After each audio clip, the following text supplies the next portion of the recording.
तर भायखळ्यातील वीरमाता जिजाबाई भोसले उद्यान आणि प्राणी संग्रहालयात लवकरच सिंहगर्जना होणार आहे। यासाठी उद्यानात गुजरातच्या सक्करबाग प्राणी संग्रहालयातून सिंहांच्या नरमादी अशा 2 जोड्या आणल्या जाणार आहेत। सिंहांच्या जोडीच्या बदल्यात उद्यानाकडून गुजरातच्या प्राणी संग्रहालयाला आशियाई कॅपेच्यून माकडांच्या 3 जोड्या दिल्या जाणार आहेत। पालिकेचे वीरमाता जिजाबाई भोसले उद्यान आणि प्राणी संग्रहालयात येणाऱ्या पर्यटकांची संख्या वाढते आहे, त्यामुळे उद्यानाचा कायापालट करण्यात आला आहे।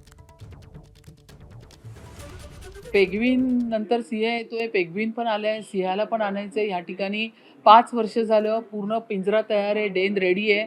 मुंबईकर सिंहाची वाट पाहतात आहे, म्हणूनच ह्याचं वारंवार मी महापौर झाल्यापासून वारंवार जुनागड सक्करबागला ह्याची फॉलोअप देऊन ह्याची पत्रव्यवहार करून आता कुठे अप्रुव्हल त्यांचं आपल्याला मिळालं आहे आणि त्या पद्धतीने ज्या प्राण्यांची जी देवाणघेवाण असते ती केल्यानंतर आपल्याला सिंहाची जोडी या ठिकाणी राणीच्या बागेत मिळणार। पण मी या ठिकाणी आत्ताच सांगितलं जे आपले त्रिपाठी सर आहे की लवकरात लवकर मी गुजरातला मी जाणार आहे आणि त्याविषयी डायरेक्ट चर्चा मी तिकडच्या उद्यान अधीक्षकशी फॉरेस्ट मिनिस्टरशी करणार आहे।